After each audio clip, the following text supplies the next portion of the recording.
I'm Mike Fontaine. I'm Associate Dean of the Faculty. I'm also Associate Professor of Classics here at Cornell. And it's really exciting to see so many people turn out for this event on the Forum on the Faculty. And I thought I'd just start briefly by reading out bits of that blurb that many of you got on email 3 times over the last few weeks. But so the questions: what will Cornell's library look like in 10 years? Will the Lib Cafe slowly grow to occupy the entire first floor? Will it be an enhanced web space with all computers? Or is it going to look more or less the same as it does now? Are we actually going to need miles and miles of books here on campus if most of us are guiltily reading all the articles on our computers on the beach? Can we move all those books somewhere else and make nice office spaces out of that? Our new dormitory, should we raise the budgets or should we slash them? I bet I know your answer anyway. But should we raise the budgets or slash them in response to digital access? And importantly for this forum, do we faculty across all the disciplines share a common vision of what to do with the library? And how can we get involved in planning its future? So without any further ado, I want to turn things over right now to my colleague Narissa Russell. So Narissa is professor and chair of the anthropology department here at Cornell. She's also a member of the archaeology program. But what's more important for today is that she's also the chair of our university faculty library committee. She's been on it since 2006, and this year and next she's the chair of the committee. So this committee's got 16 members. It includes undergraduates and graduate student representatives. So the members are chosen from all across the university to get a better idea of who's using the materials and how, and why, and what we should do with them. And the last things to remind you before I hand the floor over are no food and drinking in this room, please. That was made quite emphatic. However, as soon as this is done, there's a lot of nice refreshments outside. So if you have time, I hope you can stick around to continue the conversation. Thank you. Okay, well, thanks very much, and thanks to everyone for coming, and thanks in advance to our speakers. So I want to leave time for the speakers and especially for a Q&A discussion afterwards, so I'm going to be extremely brief. But I am very glad that we're having this faculty forum because although libraries are always important and we're always worried about their future and happily anticipating their future, this is, I think, a time of particular importance to think about the future of the research library. It's a time of myriad challenges and possibilities that face them in the years to come. We all know about digitization as being a major factor, but there are perhaps some consequences of digitization that we may not all have thought about if we aren't librarians. This brings new challenges for intellectual property issues in relation to dissemination of intellectual materials. Libraries are taking on new forms of archiving and distributing data beyond just text. And that's not only digital materials, but also other kinds of collections of print and non-print materials in libraries that are increasingly intersecting with the museum. There are many challenges related to scientific and academic publishing and rising costs associated with them. I hope that many of you are familiar with those. It's one of the main things we have to wrestle with. And libraries are also playing a role in facilitating new forms of publication. So all of this means that libraries are increasingly involved in new kinds of collaborations and consortia of many different kinds. And I expect that we'll hear a lot more of this from the speakers, and I hope we'll also return to many of these issues in the questions so that we can actually have some idea of what I'm really talking about in detail. Okay, so just what we're going to do here, we have 2 speakers who've come from elsewhere who are going to speak for about 25 minutes each with no questions in between, and then we will have a panel and we'll be joined by our university librarian, and they will respond to questions and answers, and we'll have microphones to pass to you. And then we get to go out and have some refreshments after that. Okay, so without further ado, I want to introduce Clifford Lynch, who's the executive director of the Coalition for Networked Information in Washington, D.C. since 1997. I'm going to be very brief to allow him time to speak, so I will just say that he has a PhD in computer science from Berkeley, and he's the winner of numerous awards and has many publications. His career has been focused on the role of information technology in preserving and disseminating knowledge in all sorts of ways, and I will now let him tell you about some of that. Thank you. It's always nice to be back at Cornell, and unfortunately, this trip I need to open this talk with a short apology. Because of the way some scheduling has worked out, I have to sort of vanish in a puff of smoke at 5:30. Which means that I will be sneaking out on some of the Q&A, but of course I'll refer all the hard questions to my colleagues in advance. Let me set the stage for this conversation about the future of the research library. I get asked this question a lot about what's the future of the library, and sometimes it's the public library, sometimes it's the research library. But especially for research libraries, I think that it's an impossible question to grapple with by itself. Research libraries do not have this sort of, intrinsic destiny that's independent of the things that go on around them. And I think to understand or to try and map the future of the research library, we have to start with asking questions about the future of the university broadly. We need to ask questions about how are the practices of scholars changing, and how are the ways in which scholars work independently and together, and how they communicate the knowledge that they gain. How are those changing? Because after all, the library is there to facilitate the transmission and preservation and organization of that knowledge. And as the knowledge itself changes, the library must change along with that. We also recognize that scholarship doesn't happen in a vacuum. Actually, scholarship, as we're occasionally reminded, and I think valuably so, especially in the sciences, and especially to the extent that it is underwritten by public funds, be they direct research funding or tax exemption, all of this bears a complex relationship to society and the expectations that the society has about scholarship and scholarly communication and related issues.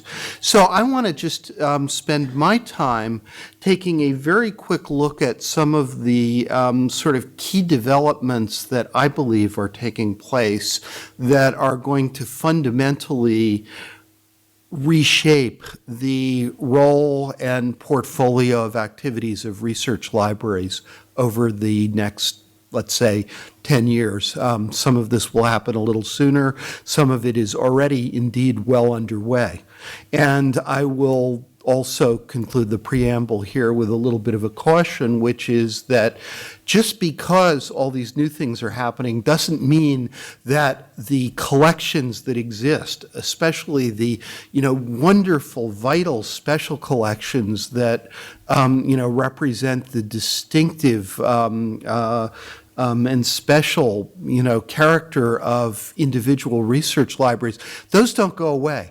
Responsibility for that doesn't go away. Some of our tactics for managing them and making them available get enhanced. But this is a question of balancing and transitioning from the old to the new, not a question of the new totally, overcoming and washing away all of the things that research libraries have done historically. So let me start this quick survey with a recognition that in many, many fields now, scholarship is becoming data intensive. There has been a lot of talk, of course, about how scholarly work since the 70s or 80s in many fields has taken on an increasing reliance on computational capabilities. But indeed, I think these are now being overtaken and supplemented by the growth of data-intensive scholarly work. For some of you who are in the sciences, particularly some of the observational sciences, this is not news at all. If you just look at what's happening in astronomy and genomics, in the kind of remote sensing that underpins a lot of earth science, if you look at the floods of data coming out of the Large Hadron Collider at CERN, or at least that were coming out before they shut it down to do some upgrades recently, this is all the world of data-intensive scholarship. It's very important to recognize, though, that this is creeping into the humanities in numerous wonderful and creative and sometimes absolutely unexpected ways. Everything from being able to build up corpora of everything we know about the literature of a given language over time and ask questions about it. Being able to look at a span of 100 years of most of the publications, most of the book publications, at least in some of the major Western languages, and ask questions about when did these expressions become commonplace and who was using them. The ability to reconstruct architectural sites or archaeological sites in various speculative ways, and then actually test the reconstruction by running simulations that are repurposed from places like the design of modern buildings and stadiums about how crowds flow, to see whether crowds could in fact populate and flow these kind of reimaginations of historic structures.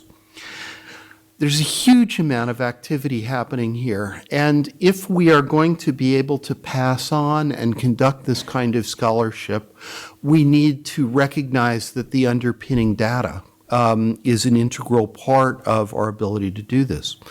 There are two things that are happening that are sort of accelerating the change here. One is that funders have really gotten on board here.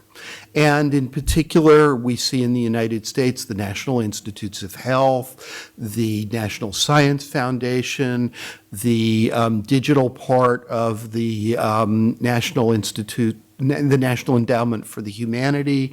We see private foundations like Mellon, all starting to, in more or less formal ways, ask those that come to them seeking grant funding, what data is going to come out of this work, and what is your strategy for preserving it and sharing it?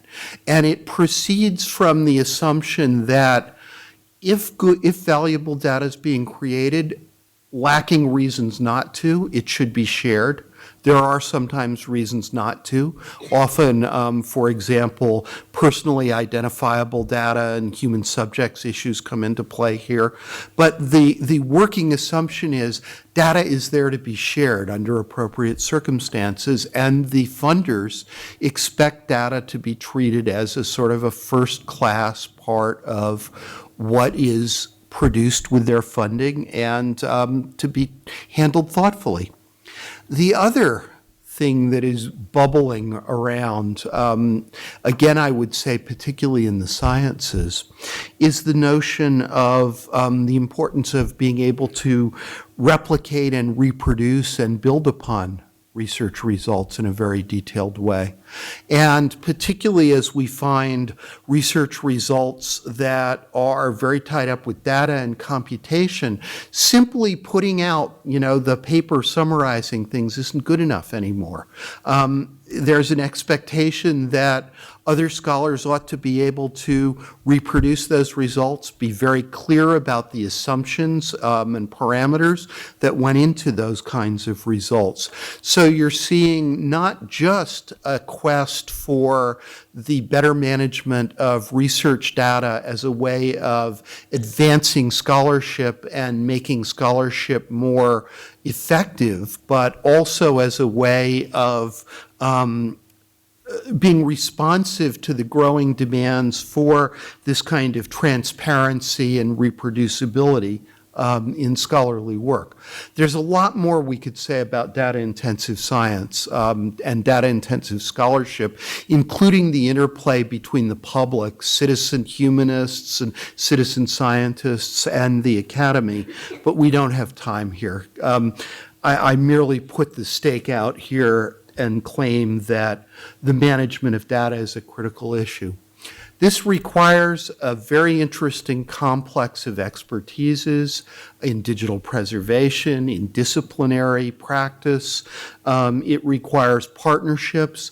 Over the long term, it clearly requires institutional commitments, either acting on behalf of a multidisciplinary institution like a university or as a discipline-specific archive. These are practices and activities where I believe research libraries have an integral and essential role. And we see many research libraries now stepping up to partnerships with other institutional entities and with faculty to help to address these requirements. A second big development is around openness, sometimes called open access to the literature, but I would just characterize it as openness more broadly. There's a great deal of detail here. There is a great deal of theology here about multicolored open journals and green ones and gold ones and the path to nirvana. We could talk about all of that in great detail, but the fact of the matter is, I think most scholars are interested in seeing their scholarship being read and read widely. They are increasingly realizing they are in a global world and they want their scholarship to be able to move around that world. We are increasingly seeing, I think, a recognition that it is desirable not just to keep this within the academy, but to make it open to the public, to begin to heal some of these rifts that have come between the academy and the broader public about the contributions that the humanities and the sciences, the social sciences, the professional schools make to the economy, to the businesses of states and nations, to the intellectual and cultural lives of their host nations and states and cities. I think that we will see a ever-increasing demand for transparency and for openness.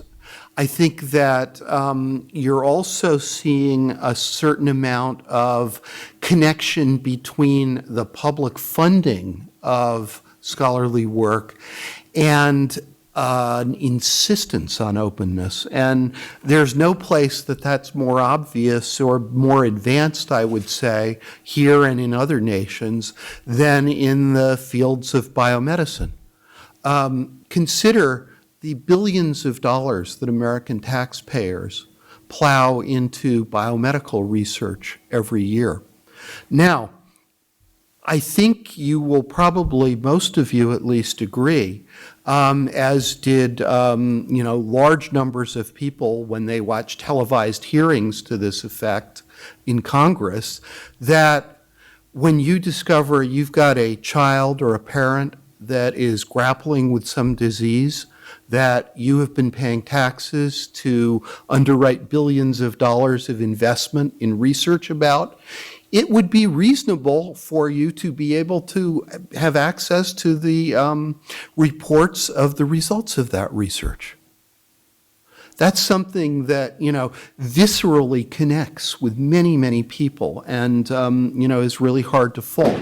I think you can extend this case into a tremendous amount of other government-funded research, but that's the place where the initial case was made and made compellingly. One of the wonderful things that Cornell has done in the last decade or so is to support the archive system. This originally started at Los Alamos and was brought to Cornell by Paul Ginsberg when he came here. What this does is actually twofold. It opens up the literature of high-energy physics and increasingly a number of other fields, but not just at the end of the, sort of research and publication cycle. This actually opens a window into the frontier of publication, into the invisible colleges and the preprints that used to be passed around among a very elite few 40 years ago. It has had a astounding effect worldwide on the progress of the sciences that it supports. This is another example of this great, sort of trend towards openness in all its ramifications. I see my time is going very fast. I'm going to simply mention one more issue, and I'm going to just do it through a couple of very brief examples. Scholarly work relies not just on observations that are taken today. It actually has a very complex ongoing relationship with the society's cultural record. A very, very good example that crosses many, many disciplines would be news. Think about how many kinds of scholarship make use of historic newspapers in order to gain insight into something, whether it's the availability of housing and the economy of a city 40 years ago, or how various groups were portrayed in advertising, or how the campaign of 1968 played out. The applications of this are endless. It used to be that research libraries acquired newspapers first in physical form and then more recently in microform. But newspapers themselves have changed, as have so many other parts of our cultural record and our scholarly record. They exist as digital databases right now. And if you think about how research libraries are going to ensure that we have those databases for future generations of scholarship, of scholars, it really calls for a whole different construction that engages on one side the kind of collective of research libraries and cultural memory organizations, and on the other side, the organizations that manage these databases on an ongoing basis, and a very complex conversation in the middle about how this is preserved and the ways in which it's used. You can see this play out again and again in the preservation of journals, of websites. We have vast new categories of ephemera that have very different characteristics than the, political handbills of the 18th century. Political websites now disappear almost instantly when the elections are over, unless someone takes positive action to capture a copy of that.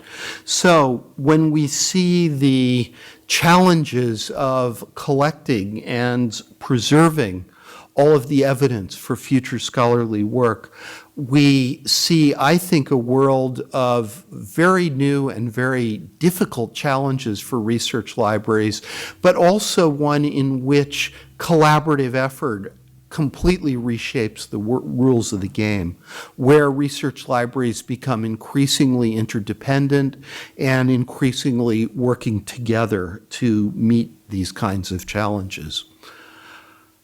These are three big trends that I can see happening. I think all of them are going to reshape investments, services, strategies, and priorities for research libraries, both individually and collectively. And I invite you to think about other kinds of macro trends that will exert similar forces as you think about how your scholarly work, how it's conveyed, what it relies upon, what its practices are shifting as we move farther into the 21st century. Thanks.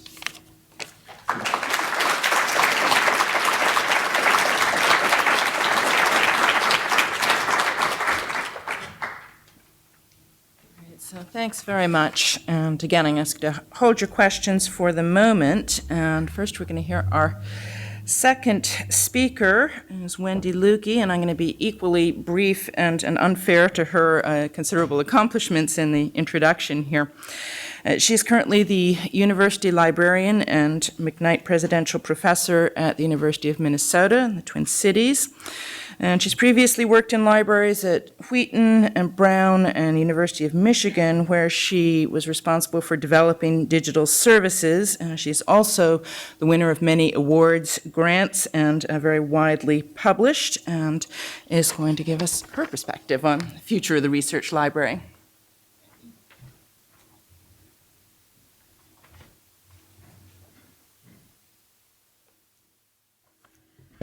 Well, it's always a pleasure to share the podium with Cliff Lynch. I think he's always at that wonderful intersection between technology and libraries, and always has I think a wonderful way of looking deeply at the dimensions of an issue. So some of what I'm going to say is probably a little like, do you remember Garrett Morris on Saturday Night Live where he just said the news louder? I'm going to do a little bit of that.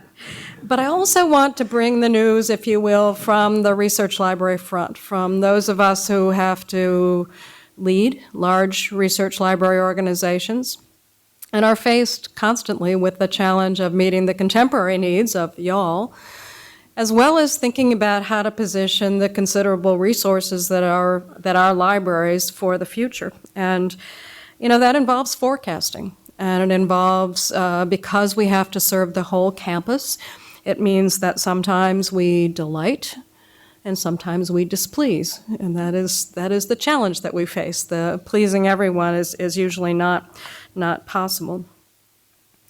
Now, some years ago, I was speaking with a colleague dean, and I think I was explaining some bit of expertise I thought the library could help his college with. And he finally stopped and said, I just have to say something. I have no idea what a library is anymore. Now, I don't think he was discontented. I think the problem is that he was beginning to see some dissonance between his mental model of what a library was and what it was virtually being transformed into, I would say before his eyes, but that's not true because many of the transformations are not all that visible. So I'm not here today to try to ask that existential question, what is a library?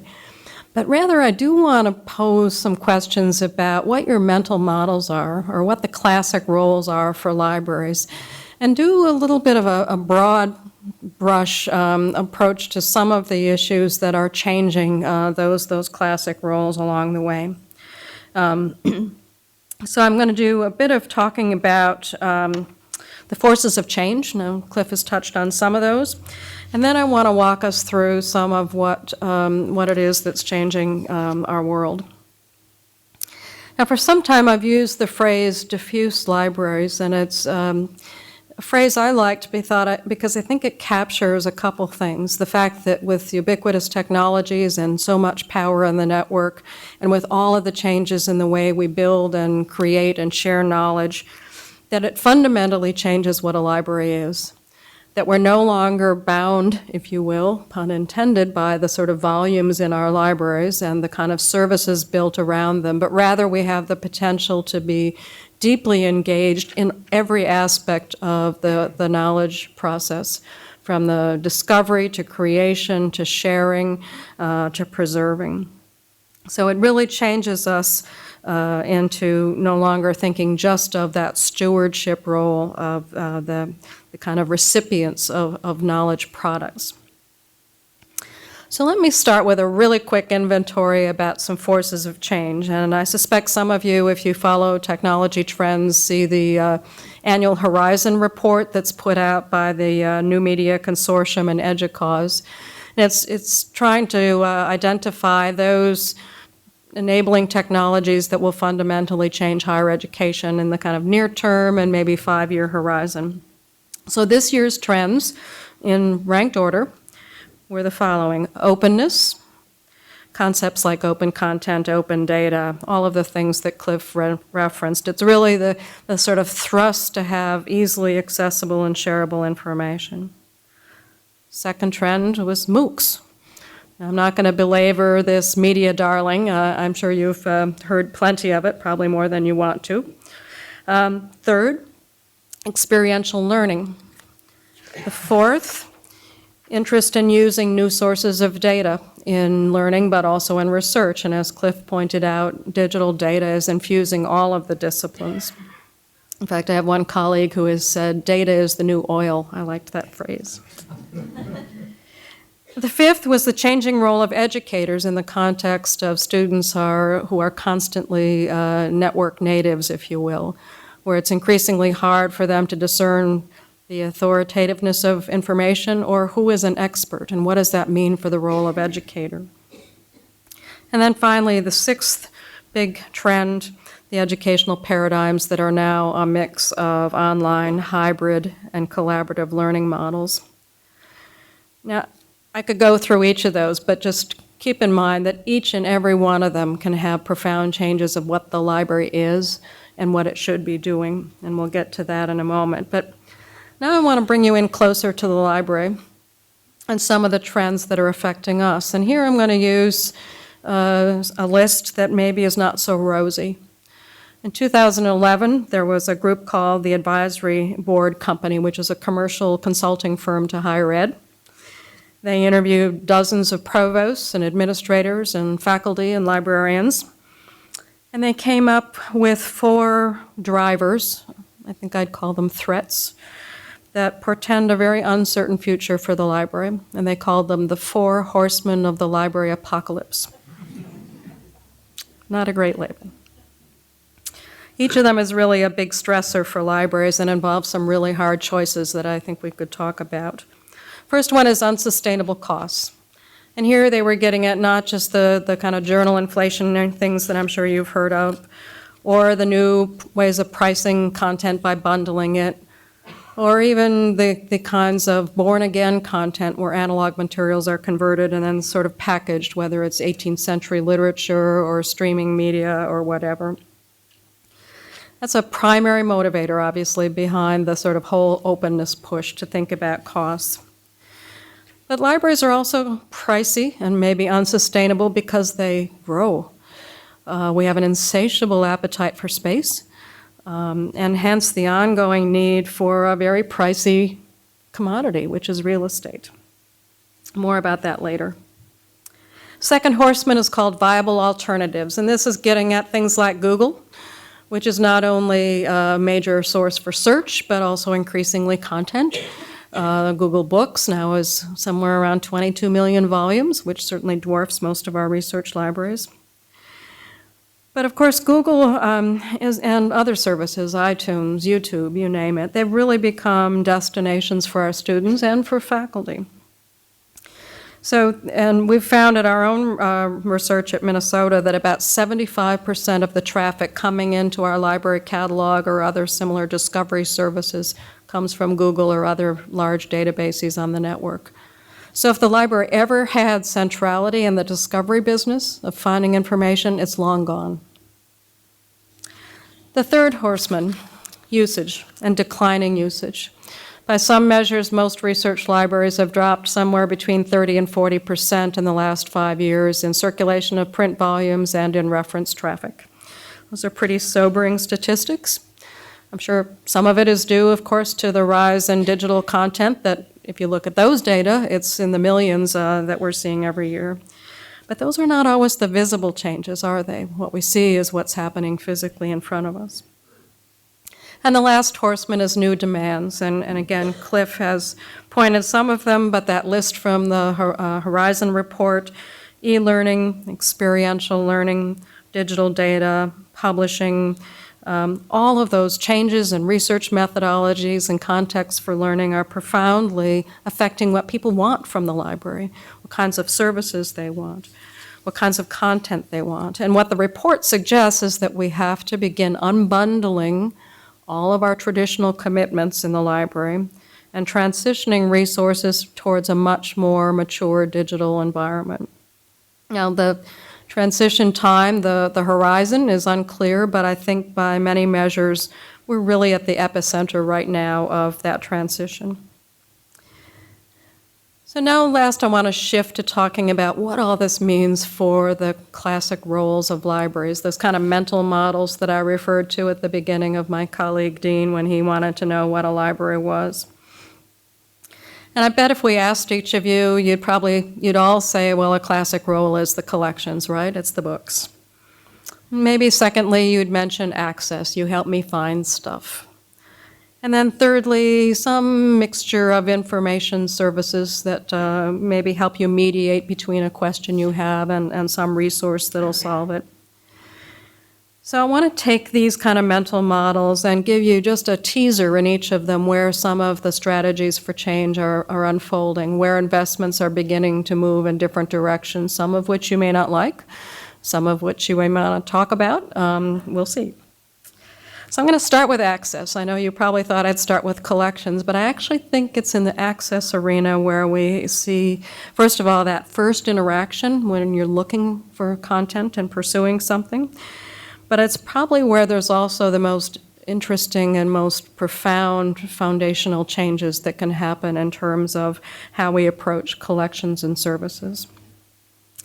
There's a guy named Larkin Dempsey who is a vice president for research at a large network service for libraries called OCLC.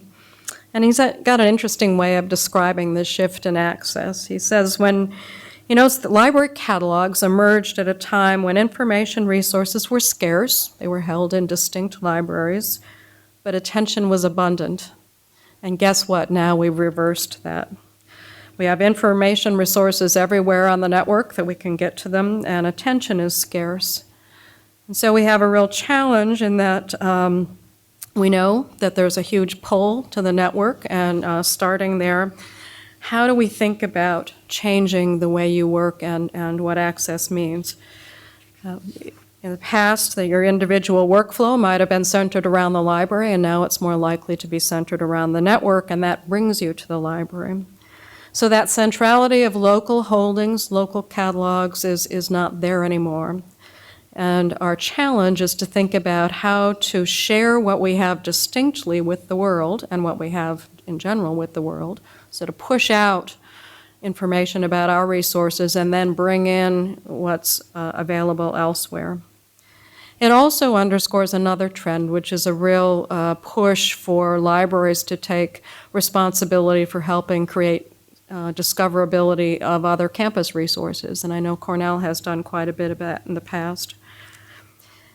These kinds of access services are pricey in the past, labor intensive, so there's opportunities certainly to use much more vendor and publisher data, but also to coordinate, and so Columbia and Cornell's Too Cool partnership, it's a great way of looking at where there might be some economies in that very labor intensive work of providing access. So let me move to content and collections. Now, we all know that libraries haven't been able to collect comprehensively for some time. And again, the Cornell-Columbia partnership, I think, is great in looking at where it can coordinate acquisitions in some very distinctive areas. And obviously, a large portion of what's happening in our acquisitions and collection building is moving to licensing digital content. I'm not going to talk about that obvious shift, but I want to point out three strategies that are emerging that have some great potential, but also have some interesting possibilities of how they change what a library is. So think about the impacts here. The first one is the move towards buying content on demand, and versus the library sort of acquiring things, having it here, anticipating that you're going to use it. So there are systems that we can use now where a group of publishers works with a vendor, brings thousands and thousands of titles into the library catalog, and if you interact with it, the library automatically buys the ebook that's behind that catalog record. You know nothing has happened except that you got the thing you wanted.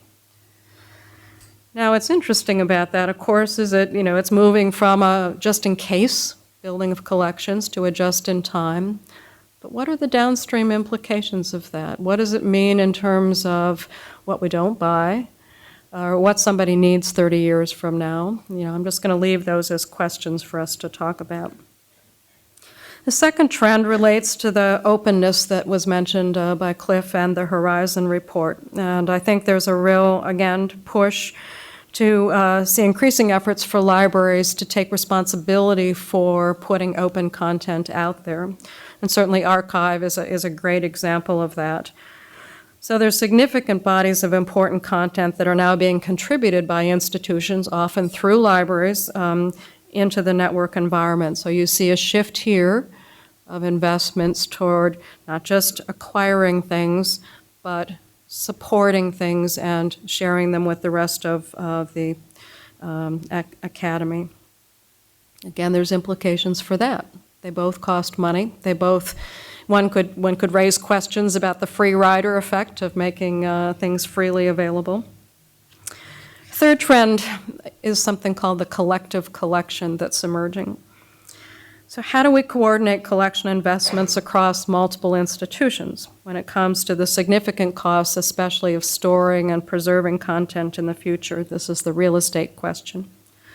So here we're seeing the emergence of large-scale collaborations to distribute the responsibility for holding on to the analog materials, the print materials. Over 100 institutions in the western states are coordinating print journals, for example. And what that means is, and there's similar models for monographs, what it means that libraries can choose to then withdraw print volumes, rely on the shared print and perhaps the digital surrogates that exist.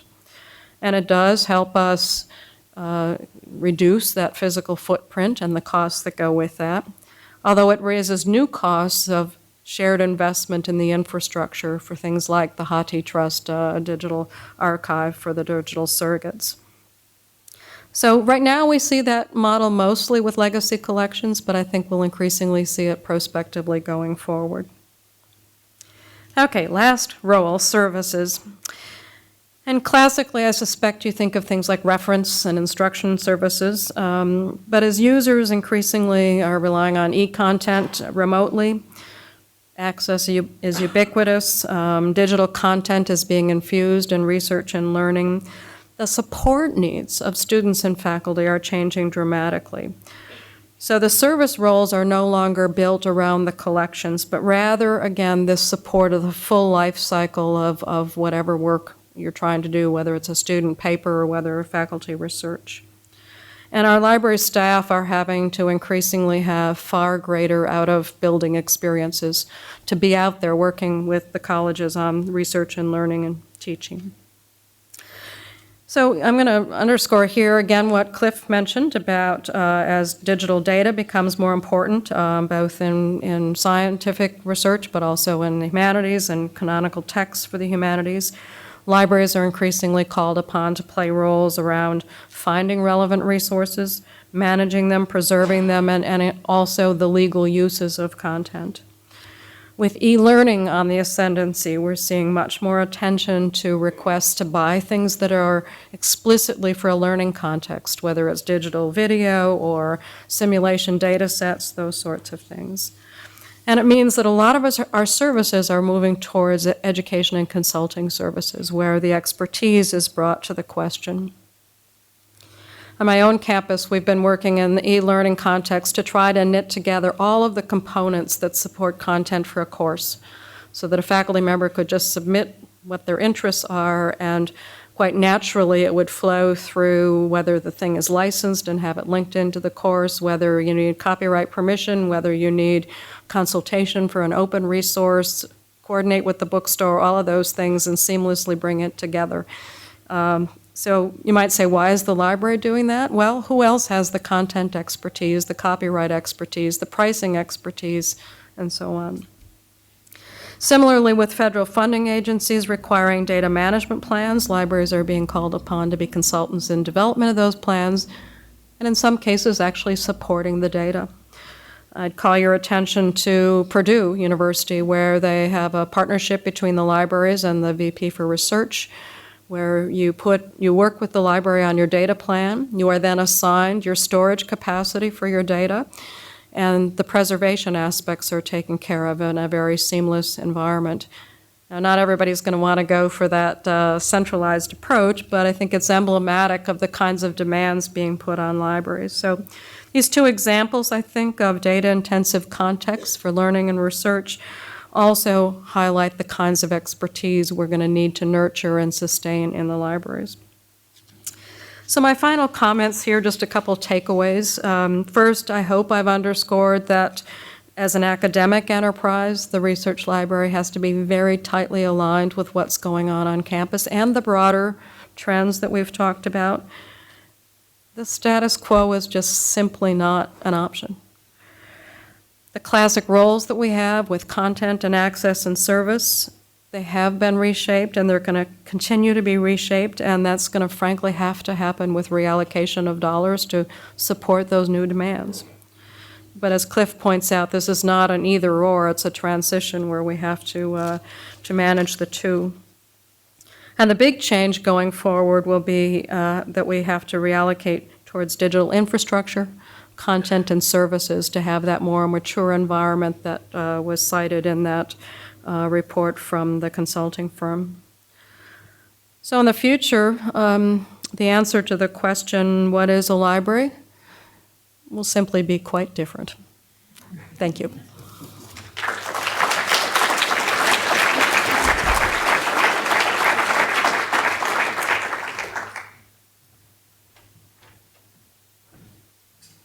Thanks very much, Wendy. So we're now going to move to having a panel of the speakers, for at least for as long as Cliff can stay, and then it will be a panel of one speaker. But we're also going to add in at this point, because I imagine that everybody here, as they're hearing these things raised, are wondering, what does it mean for our library here at Cornell? So we are also asking Ann Kenny, the Cornell University librarian, to join the panel so that she can address that in a more concrete way. I hope that most of you know who Ann is. She has been working during her tenure to keep Cornell at the forefront of research libraries, and she also has many awards and publications to her name. We asked the speakers to keep it brief so we'd have a lot of time for discussion. Of course, what that means is they've put a lot of issues on the table and they haven't had a chance to really go into detail on any of those. So now's your chance to ask what these things really mean for our library and libraries in general. One of the things that happened in my recent times is that we lost two libraries that I used to browse, the engineering library and the physics library. And one of my colleagues says, well, what we really need are virtual shelves so that we can browse on the web in a way that we used to be able to in the shelves.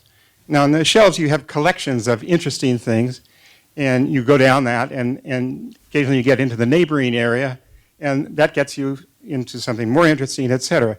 But as it is now, if you have to go specifically for a particular book, you're not necessarily going to have that advantage. This affects primarily the undergraduate students and maybe the early graduate students. The research people know where they're going, they want something, they've got a good background, et cetera. But that experience, which at least our good students always had in the library, browsing and looking at things, that we're losing, and that's very important. So I wonder, do you think it's possible to arrange it so that we can do the same thing on the web that we used to do in the shelves? Cliff, are you taking that one, or would you like me to respond? I'm happy to say a word or two about it. I think that we can build things in the network environment that allow browsing across a richer range of materials than was ever possible in the physical environment. And indeed, not just that, but bringing together things like manuscripts, books, works of art, other kinds of materials in very novel ways. I think that the way to get there, though, is not to sort of slavishly attempt to precisely recreate the phenomenon of browsing by putting up a virtual bookshelf. I think that there are, many other experiments that have been done in this area, which continues, by the way, to be an active research area. And, one of the most compelling things that has surfaced, particularly in recent years, is the notion of being able to link up social and collective behaviors as suggestions for interesting places to browse as well. So I believe we can get back there. I just think that we get back there in a very different way than simply trying to copy what we used to have in the physical world. Howard, thanks for your question. Our largest library now on campus is 2 miles off campus in the apple orchard. It has more books in it than Olin does, and it will continue to have more books. You mentioned the physics library. The laws of physics are that we have 2 miles of shelving that as we bring in new physical items every year, we have to accommodate, and we cannot accommodate them in the physical spaces that we have on campus. And so as you do your physical browsing, you're browsing less and less of the related material that might be important to your discipline. If you're a social scientist, that material is spread across 8 schools and colleges and the same number of libraries on campus. Online, we actually have that possibility of pulling together a shelf of relevant material that may actually be dispersed in all sorts of places, and not just the material that's in the apple orchard or in those 8 libraries, but in Wendy's library and other libraries around the world. I think there is some active research being done in this area. We have now on both the engineering and the physical sciences website this Harvard tool to create the virtual shelf based on the kinds of data that we have about the content, based on the classifications. The thickness of the book would be drawn from the catalog record about it, and the amount of use that is made of that book also will be reflected in sort of the presentation of that information. And now with Google allowing searching by color, that big blue book you were looking for on that upper left-hand shelf, you might be able to find it as well. Thanks. Another question? Raise your hand for a microphone. One over there. What you said about just in case versus just in time, I found very intriguing.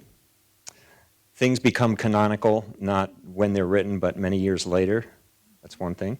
Another thing is, as much as I love the evanescence of the NewYorkTimes.com front page, there has to be a paper of record that says what happened that day. There has to be something solid. And I'm just wondering, do those things exist online for, say, the New York Times or other papers of record? Is there some sort of solid, unchanging version of, here's a New York Times of that day, and we're going to store that 30 years down the road just in case it'll be there for you?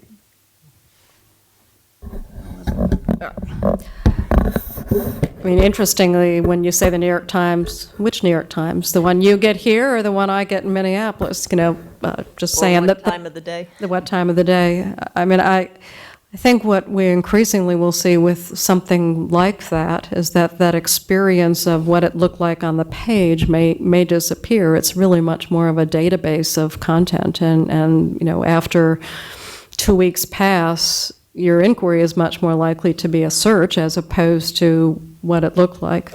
I think publishers have come to realize that the early days of digitization, things like ads were left out and things that they thought was extraneous. But increasingly they're recognizing that those have real artifactual value too. So I think it depends a little on the genre, how much is kept, but there is increasing recognition of all piece parts in it. The question of the just in case versus just in time, where I thought you were going, is that, if you didn't anticipate that rise in the study of the occult 20 years from now, and the current users weren't making those selections, what happens?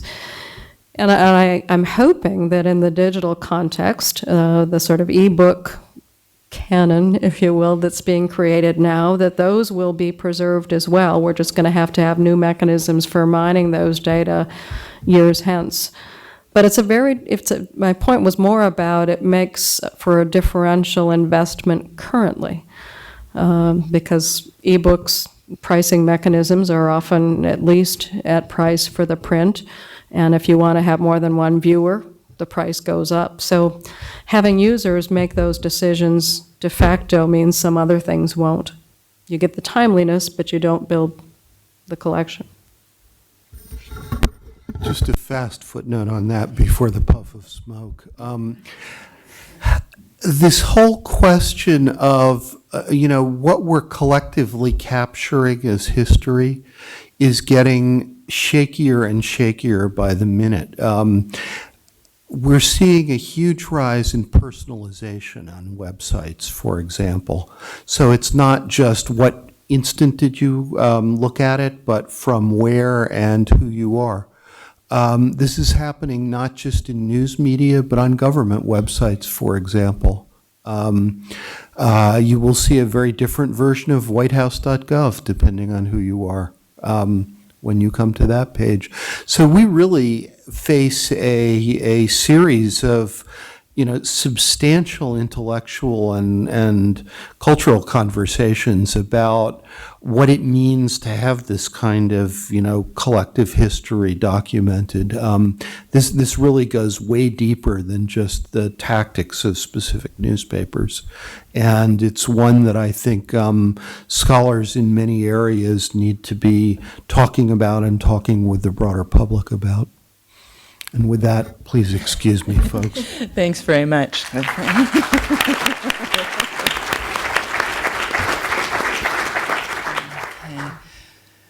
Meanwhile, do we have another question? I'm also going to make a suggestion because I believe we have 2 microphones. So if you want to raise your hand for the spare microphone while we're still discussing the previous one, that'll cut down on the waiting time.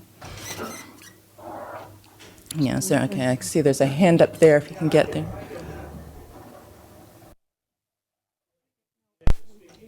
We need to get Louder than that, though. The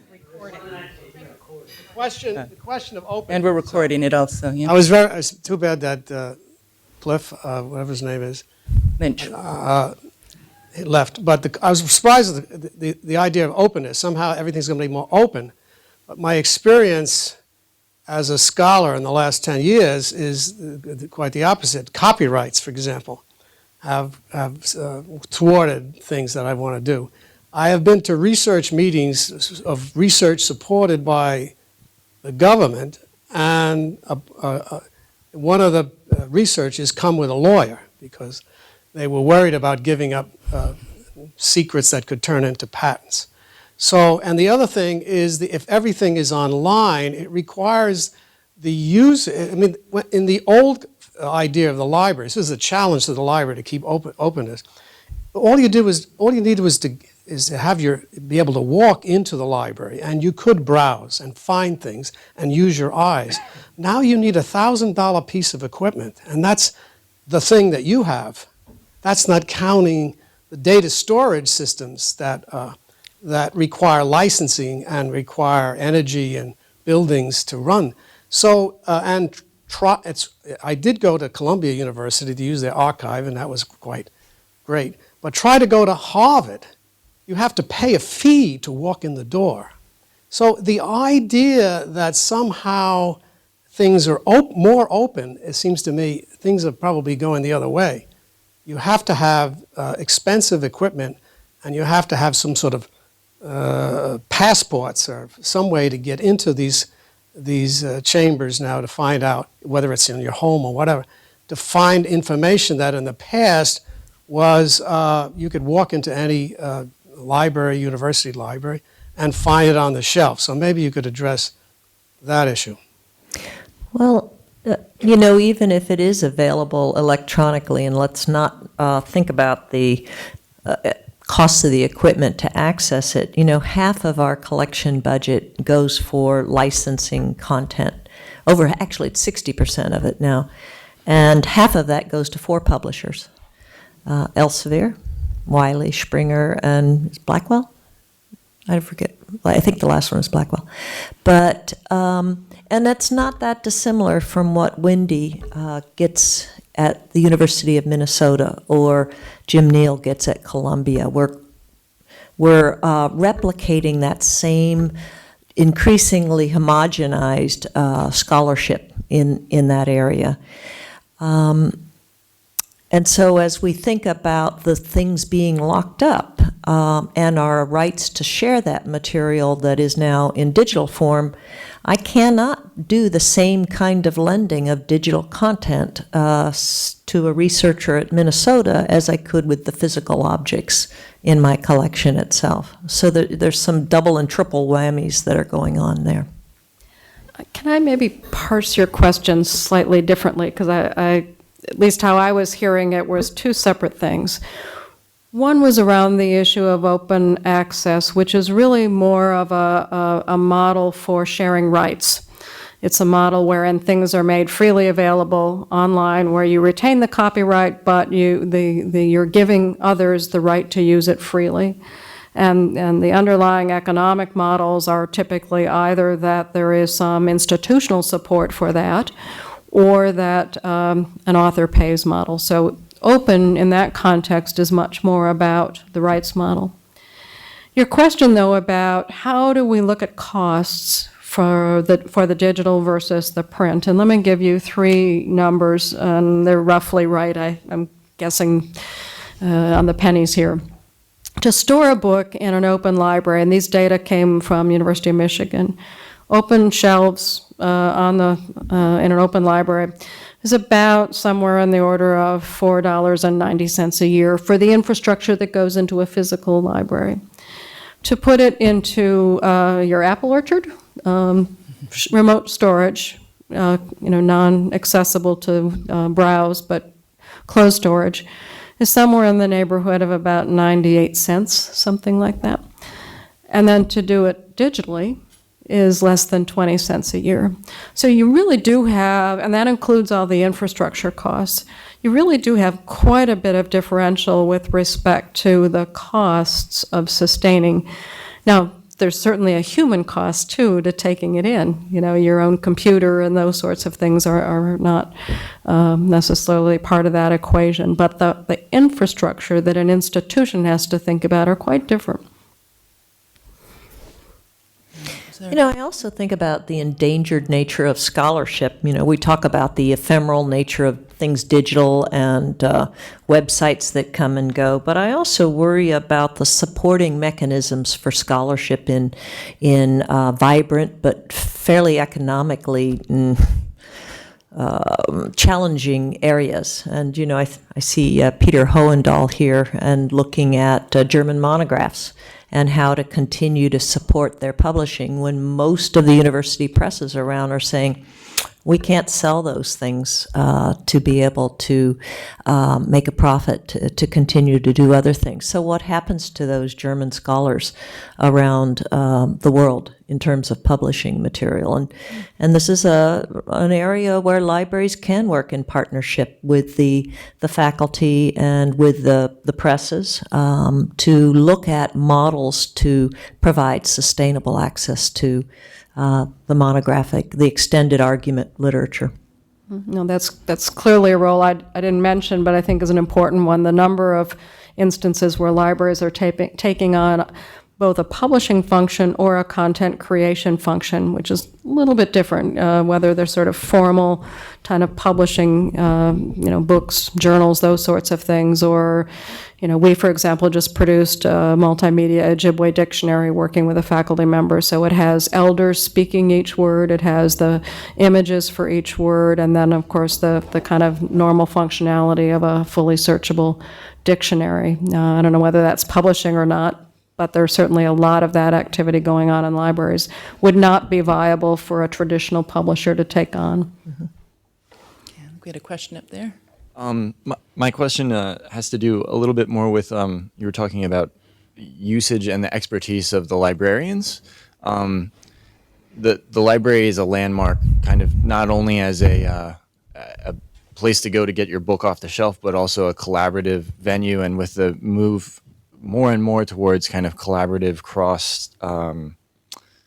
cross-departmental work that's going on, can you speak a little bit more towards the librarian as a facilitator of that kind of dynamic? I think we've seen it more in the sciences, the talk about the data management issues. How do you handle all this stuff? But there are other great examples of it coming out of the humanities, particularly what's called digital humanities, where projects, Eric is sitting here, where you think about different ways of managing and creating content and providing it to particular fields, and I just don't know how to do it, or what are the sort of technologies or skill sets that need to be brought to bear on it. I think that those opportunities in bringing new forms of scholarship in, say, new media art to the table, those things are a ripe area where expertise that the library can bring to scholarly inquiry is a chief new field for us to work in. Thanks. We're hearing. Well, I'm trying to think whether to add this or not. It's a slightly different take on your question again. I seem to have a habit of doing that. I think there's also a bit of uptake with libraries beginning to see a role in not just helping make content discoverable, but expertise and faculty research interests discoverable. So on a number of campuses, systems to kind of profile faculty and their interests, and to use those data to help you find kindred spirits, collaborators on your own campus or globally, but also to take that profile and think how it can help you learn about other things. So if we know this is your interest profile, we can funnel funding information to you about potential grants. We can help you find out about events that are of interest to you. So, it's taking the kind of classic cataloging function and cataloging faculty. And that's, I think, another way of stimulating collaboration that may not fall into the norm of what you think of with libraries. And certainly the work we've done here with Vivo is bringing kindred spirits who might not necessarily have found each other together to work on things. Sounds like an academic dating service. That's That's right. As was pointed out, funding agencies are increasingly requiring researchers to make their primary data available to the community at large. And whether this is going to be in the library or whether it's going to be stored in some form by the individual researchers, it's pretty clear that this is going to dominate the volume of content that universities will have to store. At least there's a good suggestion that'll be the case. I'd like to hear the opinion of both of you as to whether you feel this should be the responsibility of the library system or of the researchers within the university. Or perhaps some other players, too.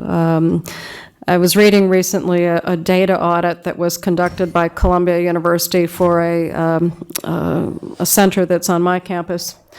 And what became clear in looking at the data needs of this fairly significant research group was the lack of, I'm going to give a label to it, they had a hard time describing it, but really the kind of data mediator, sort of a data curator, to help with all those issues, to help think about the structures of the data when you're capturing it, the kind of ways that variables, for example, are labeled, the ways that you capture information about instrumentation, if that's appropriate, and how to think about it in an ongoing way so that you don't end up with your office with some tapes on one shelf with a label that you can no longer interpret, or even files on your hard drive or in university storage where you really are not sure what you have there. So that kind of curatorial role, I think, is one where libraries clearly do have a role to play. Now, whether and I think we certainly, many of us are now doing the consultation services to develop those data plans. Where I think it's not clear is how institutions will choose to structure the infrastructure. And it relates to the kind of budget model, whether you leave it to the colleges to fund storage and to think about those costs in an ongoing way, where it becomes all too easy, a decade hence to say, oh, those data, we don't really need them anymore, those kinds of questions.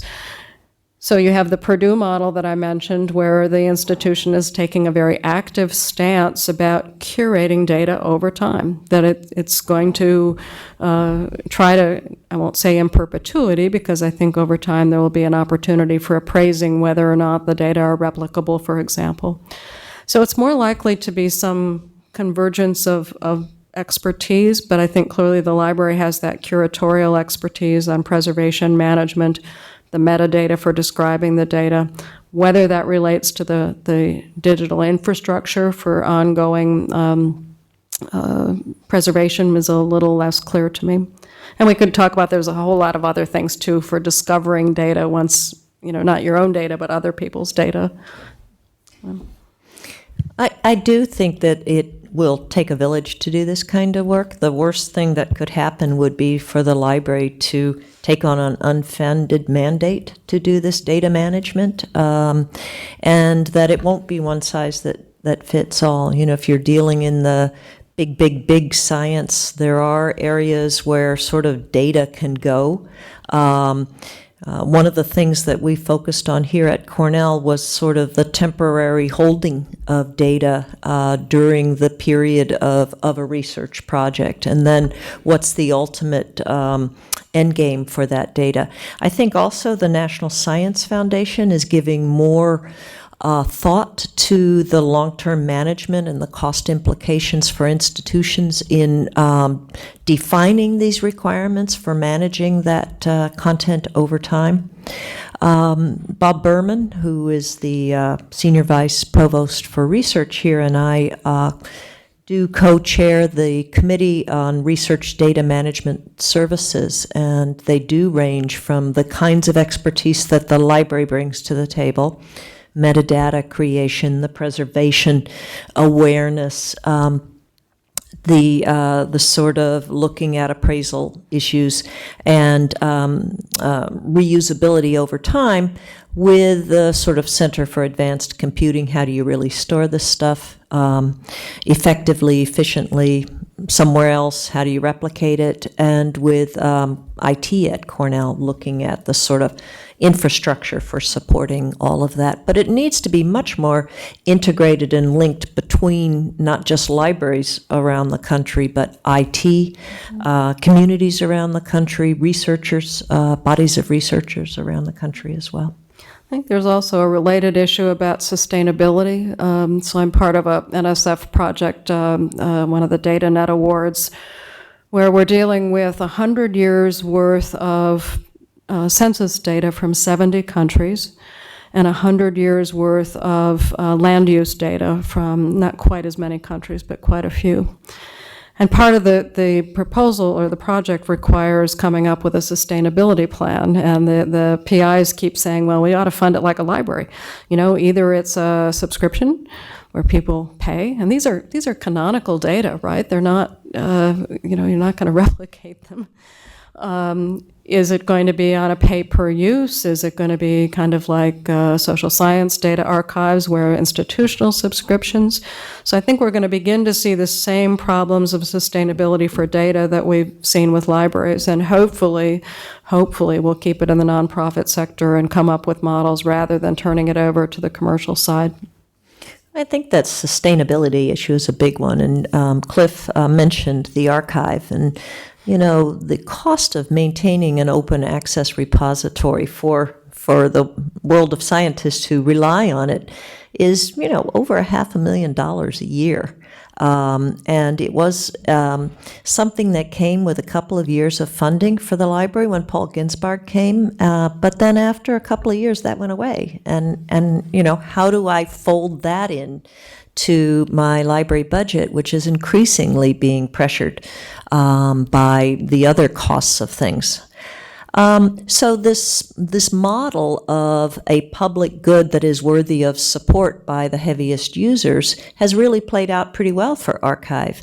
So we now, with funding from Simon's Foundation, a challenge grant, and the support of about 130 institutions worldwide, and Oya, I'm seeing you up there. She's done a wonderful job of developing this business model and governance model. We feel pretty secure that we have been able to, by reducing the amount of financial support that the library provides, we will commit to about $75,000 a year here on out, have secured the archive for the next decade. And God knows what's going to happen with high-energy physics 10 years from now. That kind of model of supporting things that are being done at other institutions rather than what I physically own or physically license for my community will become increasingly important. So we'll need more transparency across those financial transactions to support things that are for the good of all of us.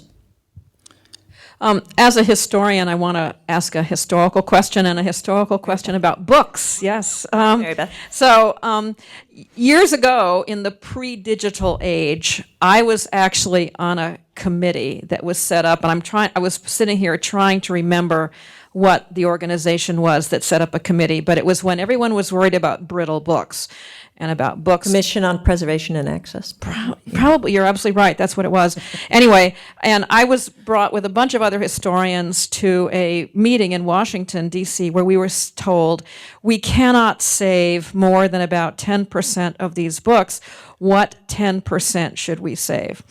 And we were told that people in other disciplines had been able to say, oh, you've got to save things by this or save things by this person or whatever, and you can forget the rest. And the historians all said, we cannot predict what historians in the future are going to want. And the example that I used in that discussion was what all the works by what Nathaniel Hawthorne called that damned mob of scribbling women, that is all the romantic novels of the early 19th century that Hawthorne and all the other great writers, quote unquote, thought were horrible, but which have become the source of all kinds of cultural and literary history for historians subsequently. And I said, if historians in 1870s had been asked this question, they would have said, get rid of all that stuff. And yet, in fact, it's become so important for scholarship. So that's the preface to my question, which is, what has happened to the brittle books problem? And is it being solved completely by digitization? I'm not convinced that it is. I think those books are still out there moldering away on the shelves and have not been adequately saved. And back in the day, when we were posed with this problem, the problem was you cannot microfilm these books fast enough to save all of them. That's how we had to do it. And can, in fact, digitization work fast enough to save everything, or at least a good randomized sample? Mm-hmm. There you are. I think the sort of magic number NEH came up with was something like 3 million volumes were going to be saved through microfilming. And while books are still brittle out there, our fine arts library, our 19th century collection is now in the annex because it was stored in an unair-conditioned facility under the beautiful Sibley Dome. They're burning at a much slower rate than all the other content that is being produced digitally now. This horrible statistic that something about 92% of the world's data was created in the last 2 years. I mean, what the heck are we going to do with all that data? But in fact, a lot of those brittle books are still alive and well and living on shelves, and the rate of deterioration will continue to exist, but they're not. I think there was such rhetoric and such hype around that to sell this to Congress as the scary thing of the 1980s and 1990s, and we certainly got millions of dollars from NEH to microfilm materials here, and I'm sure, well, Wendy, I know at Michigan was also big into microfilming, and then we went into digitization of that material. But a good chunk of things were preserved, I guess, on microfilm. Another good chunk of it, there's now 20 million books that have been digitized by Google. 10 million of them are in the digital repository that is co-managed by, 70 institutions, including Cornell, called HathiTrust, that Wendy had mentioned earlier. Yeah, I think if that early estimate from NEH for brittle books was 3 million, I mean, we've far exceeded that in terms of digitization. I think what's going to be an interesting question, and there's some work going on at your University of Michigan School of Information right now, assessing the quality of all that early digitization. And asking some really interesting questions that it's not really a black and white question of either it's good or it's bad. You know, is there a fingerprint on the volume, or is there text that is kind of blurred? But rather what the PI on that project is raising is the question of fitness for purpose. So, you know, it may be just fine to take a 1920 government document about the sanitary conditions in Virginia school systems, which happened to be one of our bestsellers in Google, by the way. It was after it was digitized from our collection and only available in Google for 1 week. It had 390 uses. So the Google digitization may be just fine for that document. But then there are going to be some fine art volumes, some where the artifactual value is important, where Google digitization won't work. So I think we have to have a far more nuanced strategy for dealing with deteriorating print. And we have to be willing to accept that sometimes it's going to be good enough for reading and for still having the intellectual content, but it may not preserve all that you had with the book, but at least it'll be around. I also think the duplication of the great collections around the country is much less than we would have intuited. You know, there's something like, I don't know, a third overlap between what Cornell and Columbia's holdings are. So by being able to bring those two together, we actually get 167% of the holdings that they have. But talking about the fine arts library, I just want to, library, one size fits all, where they all came walking in and they looked at the books. Man, I really miss those days because there's what is the library really depends upon who you are and what your needs are. But I love this quote. We put together a proposal that is going to a donor, we hope, to build the fine arts library out. And this is from a PhD student in the history of architecture. My appreciation for the Fine Arts Library spans 2 building facility management carts and weighs approximately 200 pounds per semester. And she's talking about the books she uses for her research. Okay, thanks. I think we've got time for one more question over here, and then stick around for just 1 minute more after that. I want to talk about the role of the library for the undergraduates, in that we always looked at the library as a place that helped undergraduates with critical thinking, screening of material, getting a better understanding of judging scholarly material and other kinds of material and putting things in their right context. And it feels like our students are no longer going to the library to do library work, and some of that is showing up in the quality of the materials they're handing in. And how do you, moving forward, as we put all this emphasis on the research library and the materials collections and the access, still maintain that role? Well, I would suggest that undergraduates are still coming to the library. They're coming in droves, about 4 million users of our libraries, physical libraries, every year, which, given the size of Ithaca and our population here, would be an amazing figure if you multiplied that and went to New York City with that kind of use. But one of the things that, as we do this undergraduate information competency, how do you infuse those skills into the curriculum, is some of the early findings on that was you can beat undergraduates over the head about that stuff, but unless their faculty require them to have that kind of expertise and infuse that into their curriculum, it isn't going to stick.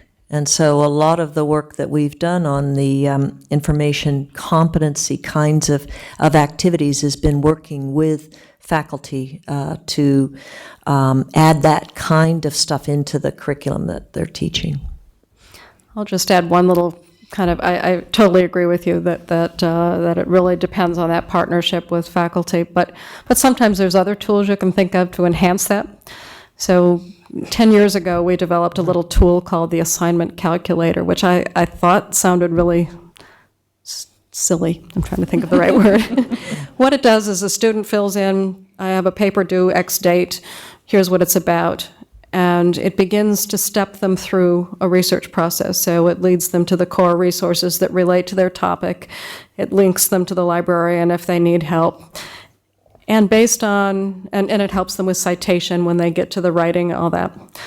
And based on when it's due, it emails them. So you're a week into the project, you better get going on the next stage. You've got 2 more days to go. You know, it has this kind of motherly nudging of how far behind they are, but they use it. They use it a lot. So, you know, there are ways to also help with the process that may be a little onerous for the undergraduate, and then to use it in concert with the faculty as well. Great. Well, thanks very much. I say just stick around very briefly. First, I want to thank our panelist, Cliff Lynch, in absentia. I hope he's on his plane, and Wendy, Lougee, and our own Ann Kenny. And then before I let you get at the refreshments, I just want to take a minute to talk about a few ways that we can carry on this conversation, because we clearly could go on for much longer.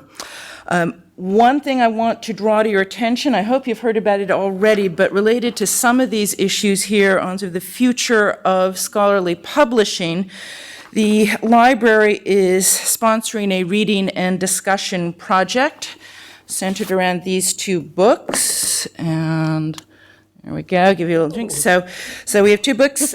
You can get these for free from the library. This one's actually also available online open access. The one that's called open access is not. But it is available through the library. So that gives you a little taste of planned obsolescence there. This shows you both of them. I got these slides from Kaiser Walker, and that's who you get the books from. And there are these little flyers which have information, including the dates of the discussions, which are in March and April around these 2, and how to get the books. There's some on the table up here, and I put some on the floor because there didn't seem to be anywhere else, sort of near both the entrances up there. They're both pretty easy books to read. This is actually really short. It's sort of been plumped up there. It's easy to read, but it's full of lots of good information. If you have questions about, open access, how does it work? How is it sustainable? What are all these different kinds? It's a great basic resource for that. Okay. Then I also want to remind you that there is a blog, a sort of discussion board that has been in operation for a few weeks now. It's had a few postings beforehand. The link is in all those notices about this forum that you got. And if you Google something like Cornell Library Future, you should be able to get to it. You ignore the part about the login with Cornell ID. You just put in the password, which is capital LIB for library, and you can continue that discussion there. And I know that many of the library staff are following that blog, so it's one way to get a message to them. And Finally, well, not quite finally, but the third of 4 ways to carry on discussion. Please, if you have ideas, concerns, whatever relating to the library, you can speak to me as chair of the library board or any of the faculty library board members, some of whom are here. Maybe the library board members could just stand up for a moment and see. You might see somebody you know. Again, I can see at least a couple. Okay, not too many here. We have more than that, but not too many who could make it. They are scattered throughout. If there's not somebody in your department, there's probably somebody in a allied department, and you can find, of course, the members online. So, we serve as a conduit to the library. Of course, you can talk to Anne yourself. And then finally, after we thank our remaining panelists here, we can continue this right now informally with some refreshments. We sort of go up and down there, and I invite you all to that. But first, I want to say thanks. Thank you. Okay, one more.